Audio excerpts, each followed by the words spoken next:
If we knew more about our sleep, what would we do differently? Would we go to bed at a consistent time or take steps to reduce interruptions to our sleep? With Sleep Score, Apple Watch measures your bedtime consistency, interruptions, and sleep duration. Then, every morning it combines these factors into an easy-to-understand score from 1 to 100. So you'll know how to take the quality of your sleep from okay to very high.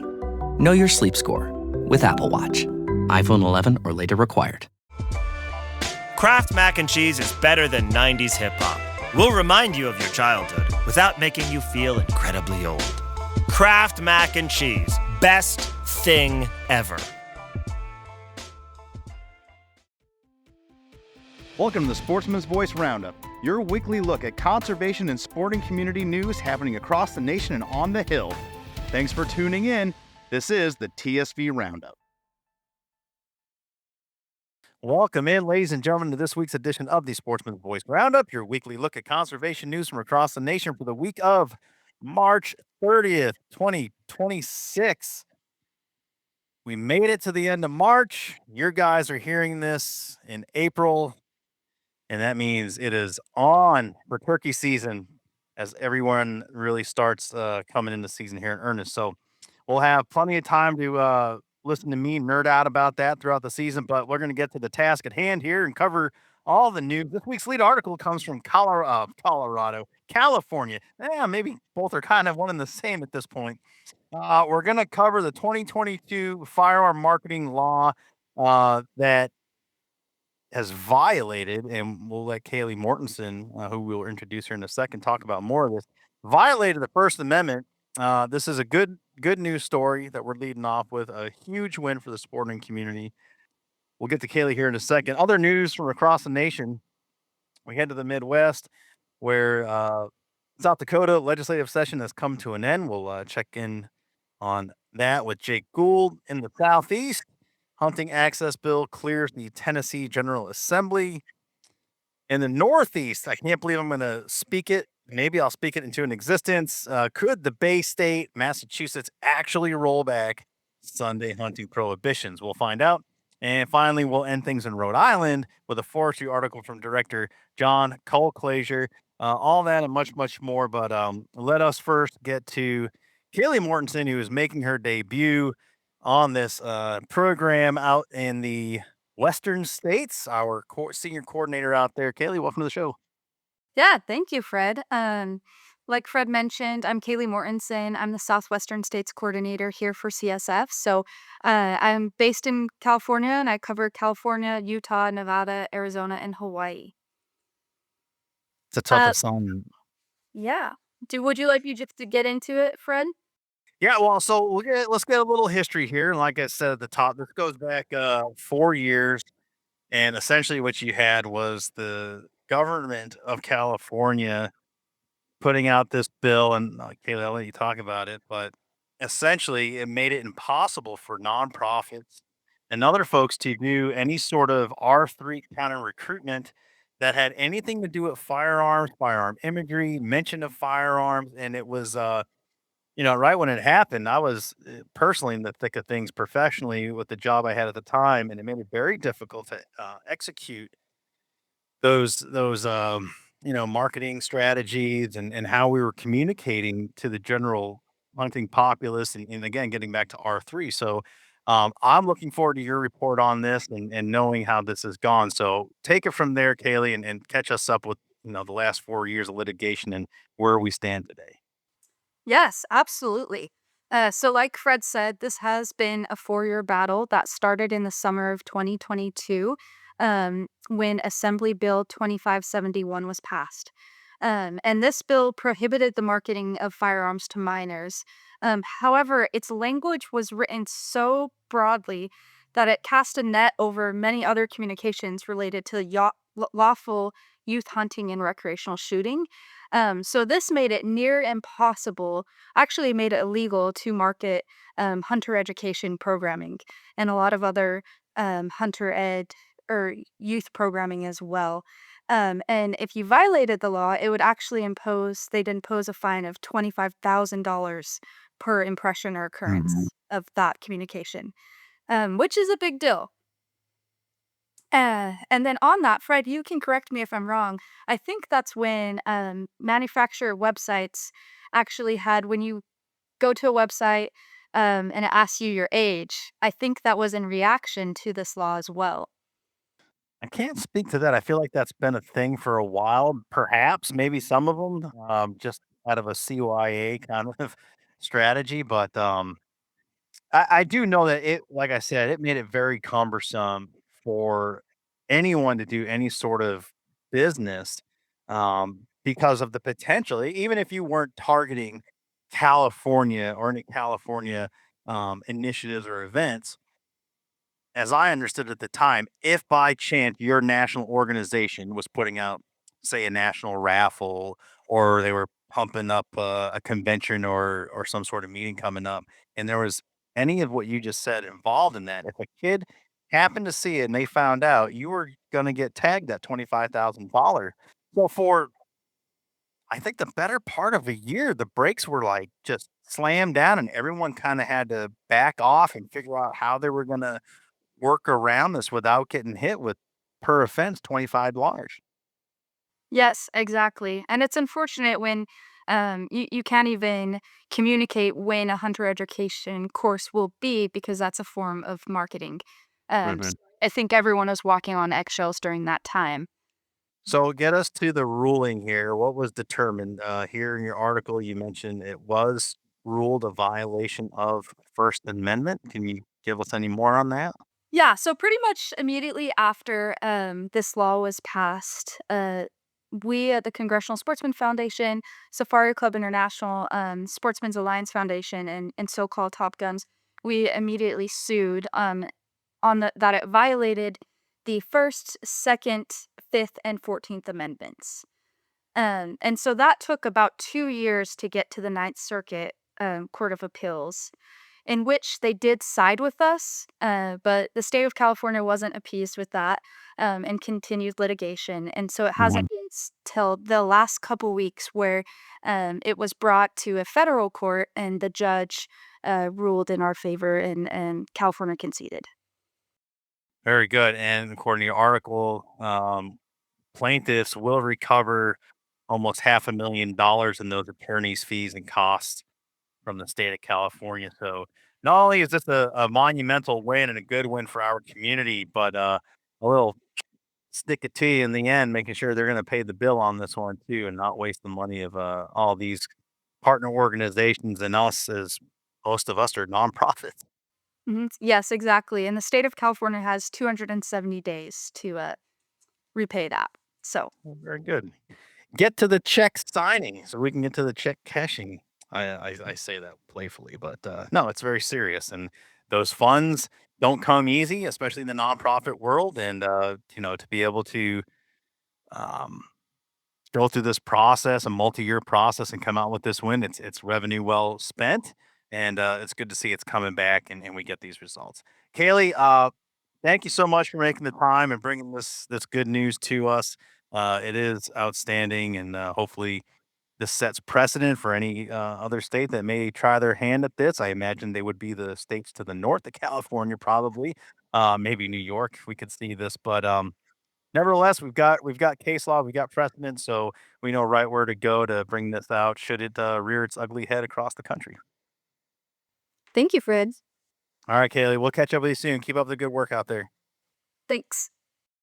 All right, my thanks to Kaylee again for that great news. And you can, as with all of these articles, go to the website congressionalsportsman.org, congressionalsportsman.org.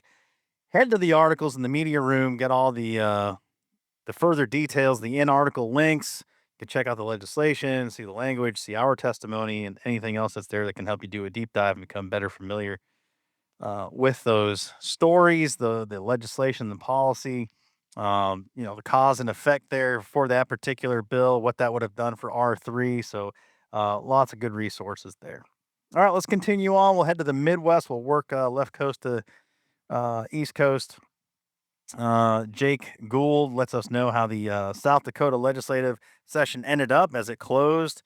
Some of the highlights here: the South Dakota legislative session ended on March 9th, and the governor has until the end of April, the 30th, to sign or veto any legislation still in consideration. CSF actively engaged on legislation that would have impacted sportsmen and women. South Dakota Senate Bill 2 passed both the House and Senate unanimously and was signed into law by Governor Sportsman's caucus member, Governor Roden. That bill removed suppressors from South Dakota's definition of controlled weapons, an effort CSF has been working on in several states this year. Yeah, ever since the big beautiful bill and the change in status with the $200 tax for those Form 4s went down to zero, kind of changed the status of those tools. I don't even like calling them guns. It's so ridiculous. But at any rate, some of that, because of that, it put some of these states in a weird spot.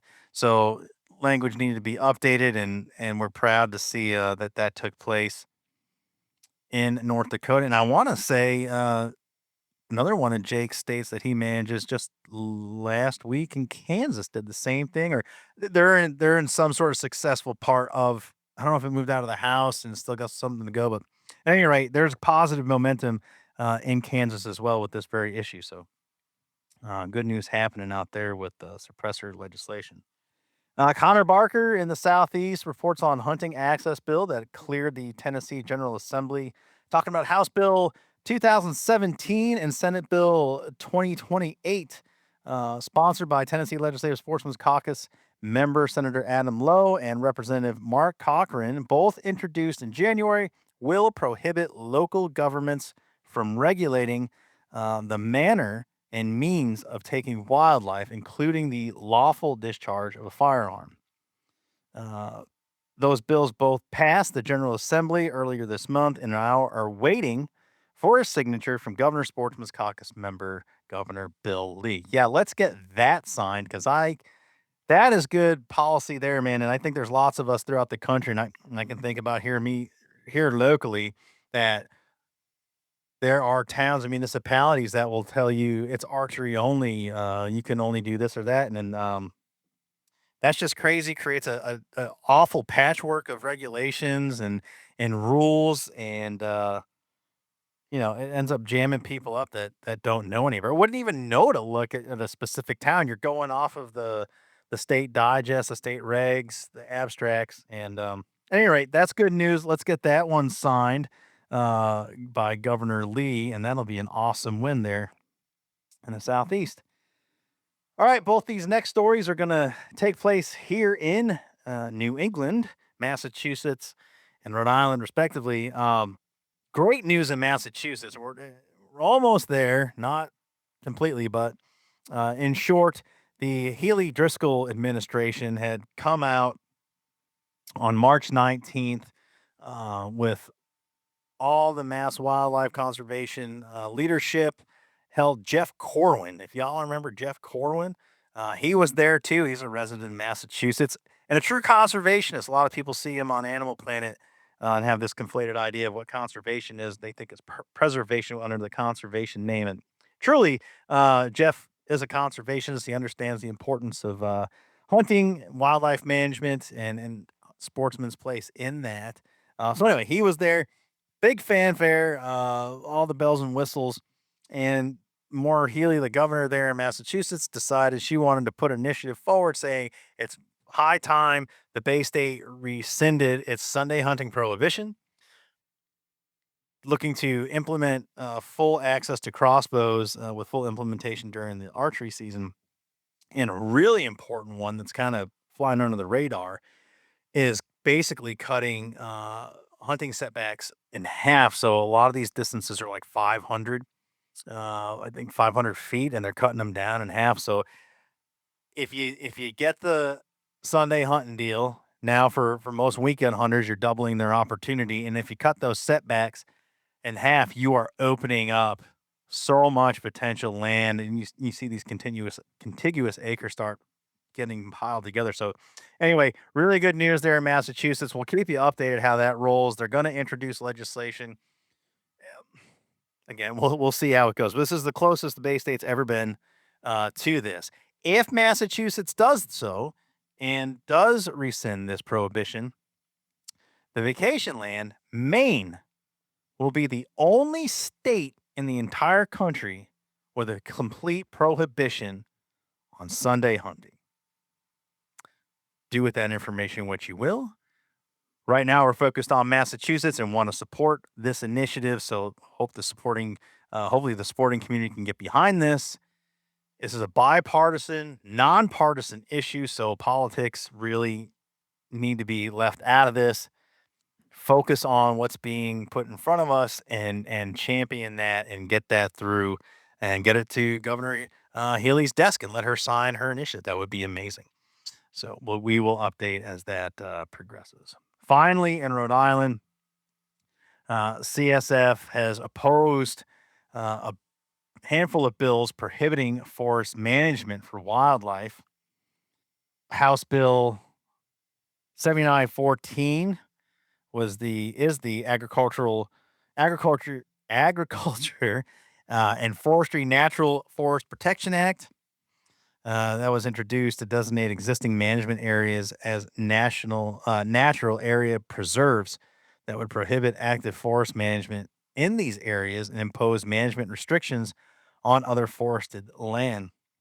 Old Growth Forest Protection Act, this is Senate Bill 3081, was introduced to prohibit or limit certain forest management practices on public land that benefits wildlife habitat. And finally, we submitted testimony on both of those in opposition, and you can go to the website and read those pieces of testimony and find out more about these two bills in Rhode Island. You know, it's really helpful to see and go read the articles, go read all the details on it and dive into this stuff. Because I say it week in and week out, what's happening in Rhode Island could be popping up in your state as a legislator. So you start seeing the arguments of why this is not good or why something is good. And, you know, this whole thing starts working together. You can really start leaning and collaborating on your fellow legislators at the state level. What's going on? And again, that is the beauty of the NASC network, the National Assembly of Sportsmen's Caucuses, which we have legislative sportsmen's caucuses in all 50 states. If you are new to all this and you're just hearing this stuff for the first time as a legislator tuning in, you want to get involved for sure. All right, that's it. We'll put a bow on it for this week. Some good articles being brought to you, congressionalsportsman.org, congressionalsportsman.org. Go there now. Sign up for the free EPUB edition of the Sportsman's Voice. It's free to you every Monday or Tuesday. If there is a holiday, hit your inbox. We do not spam you, so feel free to use your actual email that you will look at, not the old AOL or Hotmail account from about 25 years ago that you get all your spam sent to. Trust me, we're not gonna spam you. All right. Continued success and luck to those of you chasing gobblers. I think I say it all the time. I'm very jealous right now. I got a whole month to go up here in the Northeast, but enjoying watching friends and colleagues in the space throughout the South, the country, getting after it. Just looks like such a blast, and looking forward to us northern tier states opening up soon. Be safe out there. We'll see you all next week. As always, CSF is your inside connection to outdoors legislation. We'll see you next week. So long. Thanks for joining us on this edition of the Sportsman's Voice podcast. Ladies and gentlemen, your support is crucial, and you can help us out right now by leaving a review, filling in those 5 stars where available, sharing this episode with friends and family, and engaging with us socially. CSF can be found on Facebook, Instagram, and X, formerly known as Twitter. Together, we can protect the outdoor sports we love and continue to keep you informed wherever you are. That's it for this week. Until next time, we'll see you later.